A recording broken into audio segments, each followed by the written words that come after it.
Hi everyone, welcome to this video. ये lecture 2 है Android course का। इस लेक्चर में हम एंड्रॉयड स्टूडियो के बेसिक्स सीखेंगे। अगर आपने लेक्चर 1 नहीं देखा है तो वो ज़रूर देख लेना। वहाँ पर हमने सैम्पल ऐप बनाई थी, एंड्रॉयड स्टूडियो को डाउनलोड किया था, सेटअप किया था, तो बहुत ज़्यादा इंपॉर्टेंट लेक्चर। अभी यहाँ पर मैंने एंड्रॉयड स्टूडियो ओपन किया हुआ है। ये फुल स्क्रीन मोड है एंड्रॉयड स्टूडियो का। मैं मैकबुक में चला रहा हूँ तो इस बटन से मैं फुल स्क्रीन करता हूँ। अगर आप विंडोज़ यूज़ कर रहे हो तो राइट साइड में फुल स्क्रीन का बटन हो। ये जो आप यूआई देख रहे हो एंड्रॉयड स्टूडियो का, ये नया यूआई है, रिसेंटली ही लॉन्च हुआ है, तो हम इसी यूआई पे काम करेंगे। काफ़ी ज़्यादा चेंजेस हुए हैं इस लेआउट में, तो स्टेप बाय स्टेप समझते हैं चीज़ों को। ये यहाँ पर मेन एक्टिविटी फाइल ओपन है। हो सकता है आपके एंड्रॉयड स्टूडियो में कुछ भी ओपन ना हो तो इसको क्लोज कर देते हैं। माई एप्लीकेशन हमने पिछले लेक्चर में बनाई थी, वही ओपन है इस लेक्चर में भी।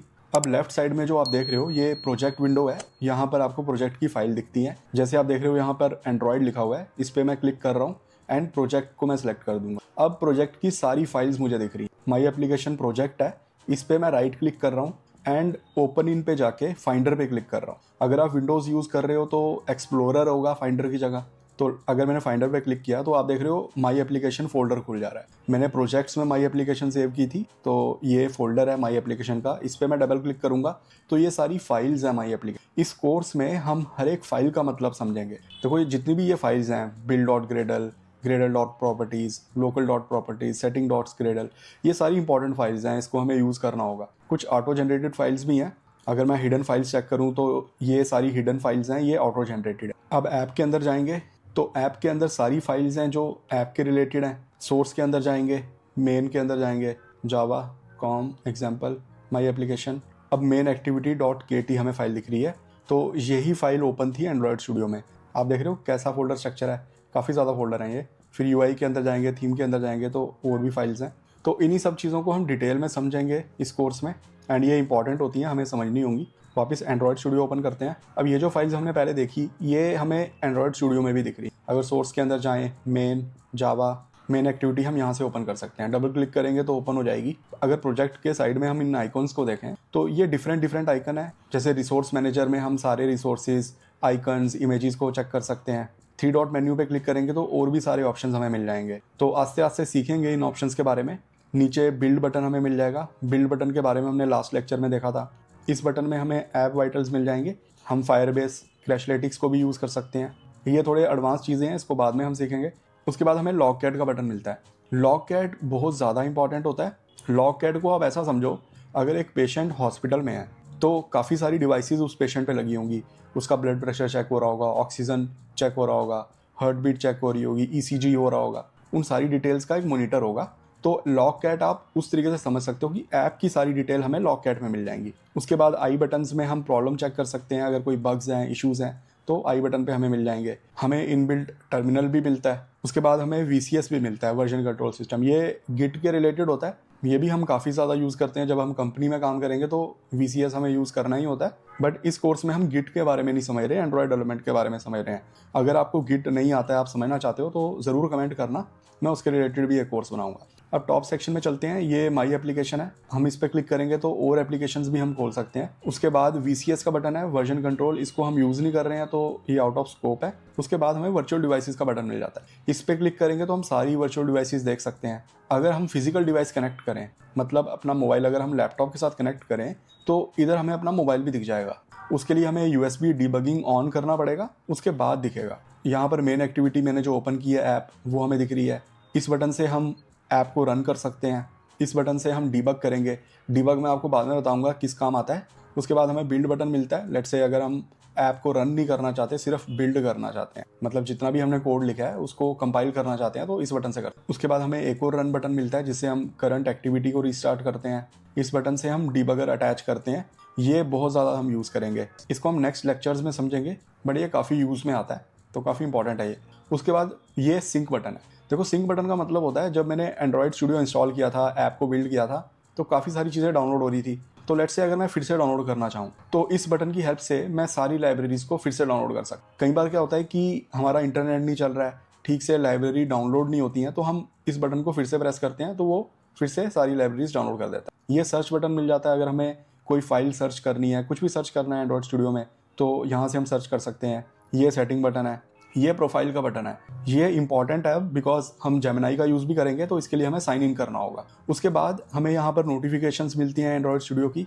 यहाँ पर ग्रेडल के रिलेटेड स्क्रिप्ट मिल जाती हैं। अगर हमें ऐप बिल्ड करनी है, टेस्ट करना है कुछ, तो वो सारी स्क्रिप्ट हमें इस बटन में मिलती है। यहाँ पे ये बटन इंपॉर्टेंट है डिवाइस मैनेजर का। इस बटन पे अगर मैं क्लिक करूंगा तो ये ओपन हो जाएगा।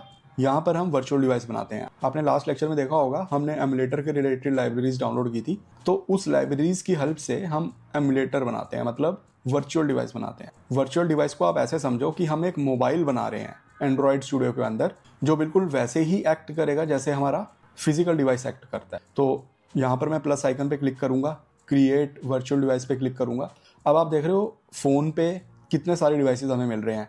Pixel 9 pro, pixel pro fold, पुराने डिवाइसेस भी हमें मिल जाएंगे, पिक्सल, पिक्सल एक्सएल, पिक्सल 2। तो लेट से अगर मैं पिक्सल 9 पे क्लिक करूं तो यहाँ पर आप देख रहे हो कि हमें स्क्रीन साइज़ भी दिख रहा है, रेजोल्यूशन भी दिख रहा है, डेंसिटी भी दिख रही है।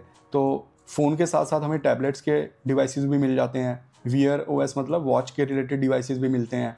डेस्कटॉप के लिए अगर ऐप बनानी है, टीवी के लिए बनानी है, इवन व्हीकल के लिए अगर ऐप बनानी है, तो ये सारी वर्चुअल डिवाइसेस हम यहाँ से बना सकते हैं। तो एक बनाकर देखते हैं। लेट्स से मैं पिक्सल 9 प्रो बनाता हूँ, नेक्स्ट पे क्लिक करेंगे। अब हमें एंड्रॉयड वर्जन मिल रहे हैं यहाँ पर कि हम पिक्सल 9 प्रो में कौन सा एंड्रॉयड डाउनलोड करना। अगर मैं क्लिक करूँगा नीचे किसी पे तो आप देख रहे हो ये एंड्रॉयड 12 है, और नीचे जाएंगे अगर तो ये एंड्रॉयड 9 है।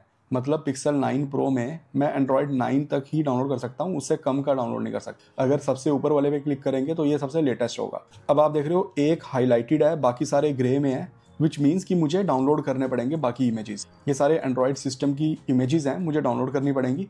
एक ऑलरेडी डाउनलोडेड है तो मैं इसी को सिलेक्ट करूँगा एंड नेक्स्ट पे क्लिक करूँ। ये नेम होगा हमारी वर्चुअल डिवाइस का, कुछ भी नाम डाल सकते हैं यहाँ पर। इसको ऐसे ही रहने देते हैं अभी के लिए। मुझे और भी काफ़ी सारे ऑप्शंस मिल जाते हैं। शो एडवांस सेटिंग पे क्लिक करते हैं। उसके बाद आप देख रहे हो यहाँ पर कितने सारे और ऑप्शंस मुझे मिल गए हैं। मैं इंटरनल स्टोरेज का साइज़ चेंज कर सकता हूँ, रैम का साइज़ चेंज कर सकता हूँ, SD कार्ड ऐड कर सकता हूँ। तो काफ़ी सारी चीज़ें मैं यहाँ से चेंज कर सकता हूँ एडवांस सेटिंग। ये फिजिकल डिवाइस बनाने के बाद भी चेंज हो जाती हैं, ये सेटिंग हम बाद में भी अपडेट कर सकते हैं। अब मैं फिनिश बटन पर क्लिक करूँगा तो आप देख रहे हो यहाँ पर पिक्सल 9 प्रो आ गया, नीचे एंड्रॉयड 15 लिखा हुआ है। तो इस प्ले बटन पे क्लिक करेंगे। अब पिक्सल 9 प्रो लॉन्च हो गया। ये पूरा फिजिकल डिवाइस की तरह ही वर्क कर रहा है। एक बार इंटरनेट चला के देखते हैं इस पर। तो जैसे आप देख रहे हो यहाँ पर मैं वर्चुअल डिवाइस में इंटरनेट यूज़ कर सकता हूँ। ये बटन्स मिल जाते हैं वर्चुअल डिवाइस के। अगर मुझे बैक जाना है तो इस बटन से मैं बैक जाऊँगा। होम जाने के लिए इस बटन पर क्लिक करेंगे। ये मल्टीटास्किंग का बटन है। अगर मुझे स्क्रीनशॉट लेना है तो इस बटन से मैं स्क्रीनशॉट लूँगा। अगर स्क्रीन रिकॉर्डिंग करनी है तो इस बटन से होगा। अगर मुझे डिवाइस को रोटेट करना है, जैसे हम मोबाइल को रोटेट करते हैं, तो वर्चुअल डिवाइस को रोटेट करने के लिए इस बटन पे क्लिक, जैसे यहाँ से ये रोटेट हो गया है। मैं वॉल्यूम कम ज़्यादा भी कर सकता हूँ इस बटन से। अगर मुझे मोबाइल लॉक करना है तो इस बटन से लॉक हो जाएगा। अनलॉक करने के लिए फिर से इस पर क्लिक करेंगे। तो ये सारे इंपॉर्टेंट बटन्स मिल जाते हैं हमें। अगर मुझे इस वर्चुअल डिवाइस को क्लोज करना है तो यहाँ पर क्रॉस बटन पे मैं क्लिक करूँगा। तो पहले इस विंडो को थोड़ा सा इंक्रीज कर देते हैं। तो आप देख रहे हो यहाँ पे क्रॉस बटन दिख रहा है, इस पर क्लिक करेंगे तो वर्चुअल डिवाइस क्लोज हो गई है। अब इस विंडो को अगर हाइड करना है तो ये मिनिमाइज का बटन है, इससे मैं हाइड कर लूँ। डिवाइस मैनेजर के साथ रनिंग डिवाइस का बटन है, इस पर हमें पता लगता है कि कौन सी करंट वर्चुअल डिवाइसेज रन कर रही है। तो अभी मैंने क्लोज कर दिया था इसलिए कुछ भी रन नहीं हो रहा है। रनिंग डिवाइसेस के साथ हमें जेमिनाई का बटन मिलता है। ये एक नया फीचर है, लेटेस्ट एंड्रॉयड स्टूडियो में ही आपको मिलेगा, तो इसलिए आप लेटेस्ट एंड्रॉयड स्टूडियो ही यूज़ करना। लॉगिन करना पड़ेगा आपको जेमिनाई यूज़ करने के लिए। लॉगिन ज़रूर कर लेना क्योंकि ये काफ़ी इंपॉर्टेंट है, इसका हम बहुत ज़्यादा यूज़ करेंगे। जेमिनाई के साथ हमें असिस्टेंट बटन भी मिलता है, इसमें एंड्रॉयड स्टूडियो रिलेटेड अपडेट्स आते रहते हैं। तो ये एक ओवरव्यू था एंड्रॉयड स्टूडियो का। देखो अभी इतने अच्छे से चीज़ें समझ में नहीं आई होंगी, बट जैसे जैसे हम कोर्स करेंगे अपकमिंग लेक्चर्स में हम डिटेल में समझ लेंगे इन कंसेप्ट। यहाँ पर प्रोजेक्ट पे क्लिक करके हम सारी फाइल्स देख सकते हैं एप्लीकेशन की।